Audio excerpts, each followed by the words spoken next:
This episode of Hawk Talk is brought to you by Charbonneau Car Center and Dacotah Bank.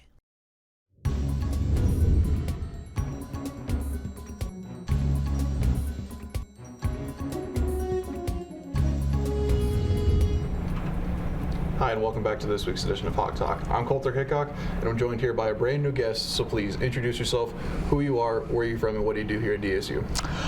My name is Clayton Koch. I am a strength and conditioning graduate assistant. I'm from a small town of Buffalo, South Dakota.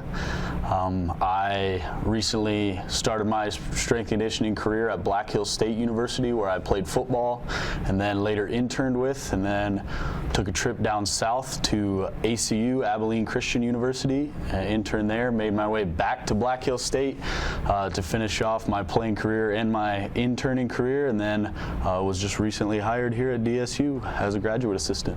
So a graduate assistant for the strength and conditioning program for the Blue Hawks. What made you pick DSU? And I got to ask, are there any family ties associated with the pick? Yes. Some of you may know that my brother is a coach here. My sister played basketball here. My brother also played football here as well. I chose Dickinson State because of just the culture, just the winning atmosphere. It's a very storied program, a lot of history here. I played against Dickinson State myself, and the guys here, athletes here, know how to win, and I just wanted to be a part of that. Coach Haroff, the lead strength and conditioning specialist here, reached out to me, said he really wanted me here, and I bid at the opportunity, so here I am. And the rest is history. Yep. So what does an average day look like for you in the strength and conditioning department? As a strength coach, it changes a lot. Your week changes a lot. Your schedule gets pretty hectic. It's long hours, long days. Sometimes you're there from 5 in the morning to 5, 6 at night. Depending on how many teams you have, which teams you have today. Right now, we're in our spring schedule, our spring block. Just finished our winter block, moving on. And right now, I primarily work with football, throwers on the track team, assists with track and cross country, and with baseball as well, is coming into their season. So yeah, that's pretty much a full day for me throughout the week. So like you had said, your brother is a football coach, and also I know that he is the throwing coach. Or is there any like sibling rivalry when you guys see each other in the weight room? It's actually quite the opposite. So me and my brother, we work very well together. Actually, we're always 100% on the same page. Him being their head coach, I'm his guy. I'm his right-hand man. We've never had any problems at all so far, and we're always 100% with communication, because he can say whatever he wants to me, and I can say whatever I want to him, and we always keep in mind that the ultimate goal is to just make our athletes 100% so they can come out and perform and go out there and get a dub. Well said. Yeah. How involved are you in creating the programs for each athlete? Very involved. Right now, right away, I wasn't, just because I was new coming into midway through the year. But Coach Haroff has put quite a bit on my shoulders. Already started to work on summer programming. I help out with our other strength and conditioning graduate assistants in the weight room quite a bit. Help with their programming out of the weight room. Anywhere that they need help, I'm there. But yeah, I'm actually very involved with it anywhere. Coach Haroff asked me to put input, I give it to him. So yeah.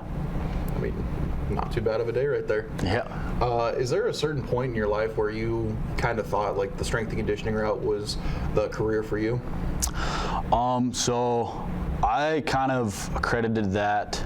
I always knew I wanted to be a coach, so I kind of accredited that to my first college strength and conditioning coach and my last.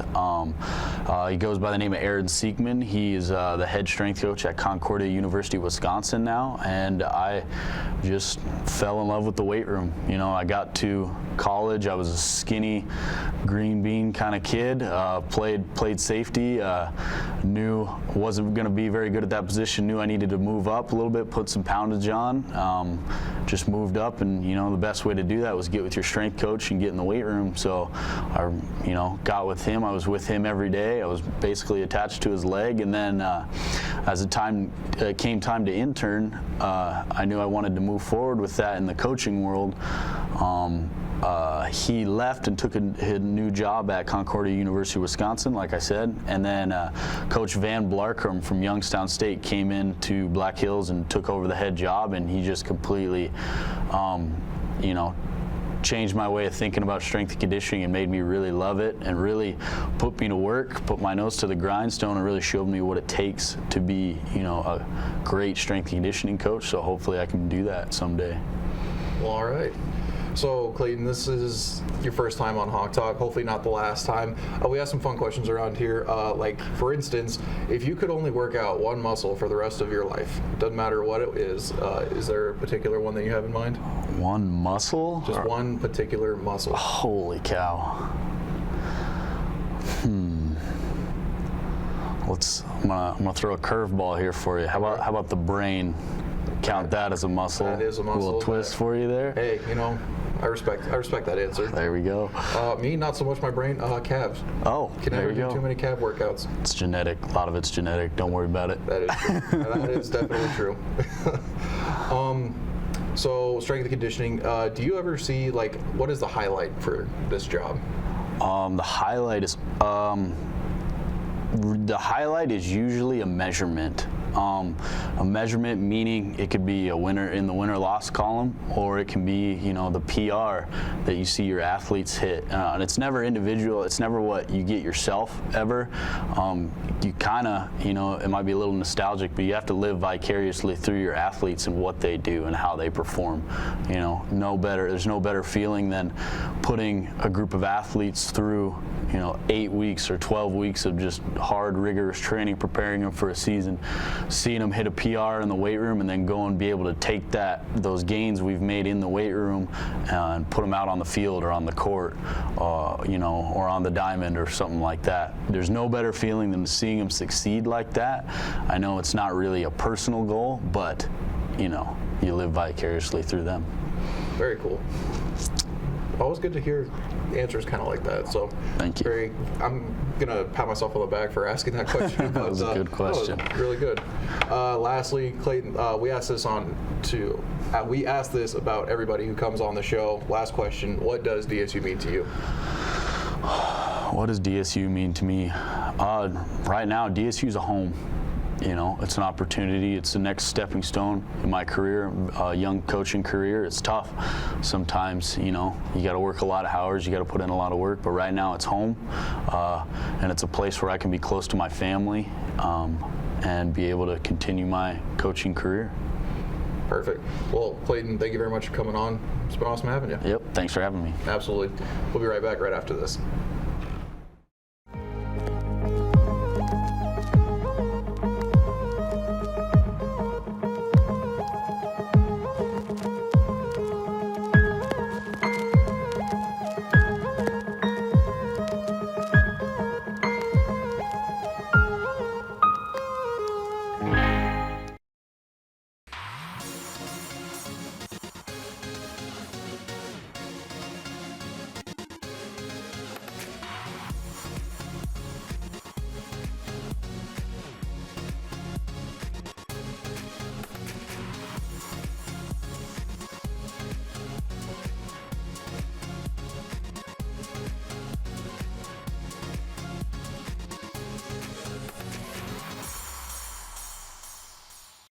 And welcome back for the recap. We are going to start, because we didn't have an episode last week, we have a lot to talk about, so let's get right into it. Golf, actually. The golf team, they were in Las Vegas for the Las Vegas Shootout Open for the start of the spring season. The women's team competed as individuals, while the men's team, they took 10th out of 15 teams. They will next be playing at their annual golf trip in Arizona for their spring break trip. Not a bad way to spend spring break, if you ask me. Basketball. The women's team, they played the #1 team in the North Star. They played Dacotah State in, I believe, Watertown, South Dakota, for the North Star tournament. That's the word I was looking for. While down there, multiple Hawks were honored with the North Star postseason conference honors. For the men's team, Bryce Knox was named to honorable mention. John Evans, he was named to the second team all-conference, and Trayvon Hamilton won the Champion of Character award for the Blue Hawks. Not a bad season for the Blue Hawk men's, taking in those conference honors. The women, they lost to Dacotah State, as I said, 85-65. Courtney Olson, she was named to first team all-conference. Kaylin Groves, she was named to honorable mention, and Louisa Pop was named to the Champion of Character for the Blue Hawks.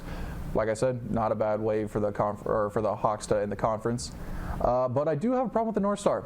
Oh, that's neither here nor there. Got a problem with the North Star. I've always had a problem with the North Star. So North Star, if you're watching this, you got a problem.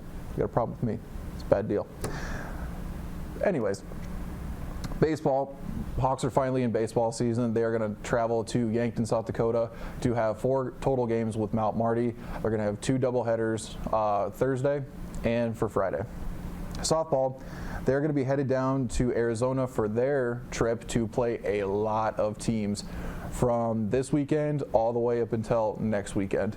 It is going to be crazy for our softball team down in Arizona. But like I said, not a bad way to spend your spring break. A track headed to Brookings once again. This is making it 3 times that the Hawks are making it down to Brookings, but this time they're making it for indoor nationals. I got them all here, all of the Hawks competing. We got Dane Allen, Galen Brantley, Hoyt Zander for the men, and then we have Abby Granboyce, Eilis Jennings, Caitlin McCauley, and Renzi Rosinski are all competing for a national title. That's kind of crazy, competing to be All-Americans. Why not? Lastly, we have cheer. So cheer went into Davenport, Iowa last week and competed against the number 2 and the number 3 teams in the nation. Hawks finished 3rd out of 5 teams. Now the Hawks are ranked number 5 in the nation.